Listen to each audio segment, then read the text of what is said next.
நீங்க ரொம்ப கோவப்படுவீங்களோ? நீங்க கோவப்படுறதுனால உங்க ஃப்ரெண்ட்ஸ் கிட்ட, ஃபேமிலி கிட்டலாம் ரொம்ப சண்டை போடுவீங்களோ? அப்டின்னா உங்களுக்கு தான் இந்த ஸ்டோரி கேட்டுக்கோங்க. ஒரு குட்டி பையன் எப்ப பாரு ரொம்ப கோவப்பட்டுட்டே இருப்பானாம். அவங்க அப்பா, அம்மா எவ்ளோ சொல்லியும் அவன் கேட்கவே இல்ல. ஆனாலும் கோவப்பட்டுட்டு தான் இருந்தானாம். அவங்க அப்பா ஒரு நாள், "நீ போய் எப்போலாம் கோவப்படுறியோ, அப்போலாம் இந்த மரத்துல ஒரு ஆணி அடி" அப்படின்னு சொல்றாங்க.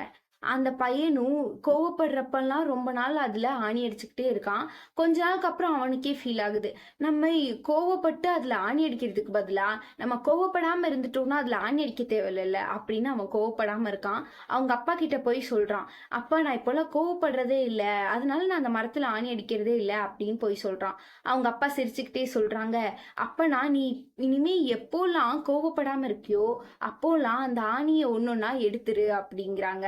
அந்த பையனும் ஒவ்வொன்னா கோவம் வராதப்போலாம் அந்த ஆணிய எடுத்துடுறான். அதுக்கப்புறம் போய் அவங்க அப்பா கிட்ட சொல்றான், "அப்பா இப்போலாம் எனக்கு கோவமே வரதில்ல. அதனால அந்த மரத்துல அடிச்ச ஆணி எல்லாத்தையும் நான் எடுத்துட்டேன்" அப்படின்னு சொல்றான். அதுக்கு அவங்க அப்பா சிரிச்சுக்கிட்டே சொல்றாரு, "இப்போ நீ போய் அந்த மரத்த பாரேன். நீ கோவம் வரப்போ அந்த ஆணிய அடிச்ச. உனக்கு கோவம் வராதப்போ அந்த ஆணிய எடுத்துட்ட. ஆனா அந்த மரம் தான் காரணமே இல்லாம காயப்பட்டு இருக்குல்ல.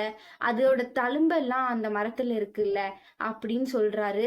அப்போதான் அந்த பையனுக்கு புரியுதே, நம்ம எவ்ளோ ஹர்ட் பண்ணியிருக்கோம்ல நம்மள சுத்தி இருக்கவங்களலாம் அப்படின்னு சொல்லிட்டு அவனுக்கு அப்போதான் ஃபீல் ஆகுது. நீங்க என்னைக்காவது யோசிச்சு பார்த்துருக்கீங்களா? நீங்க கோவப்படுறீங்க, மத்தவங்க கிட்ட ஹார்ஷா பேசுறீங்க, சண்டை போடுறீங்க. ஆனா அது உங்கள சுத்தி இருக்கவங்கள எவ்ளோ ஹர்ட் பண்ணுது நீங்க யோசிச்சு பார்த்துருக்கீங்களா? இனிமேனாச்சும் யோசிச்சு பாருங்க.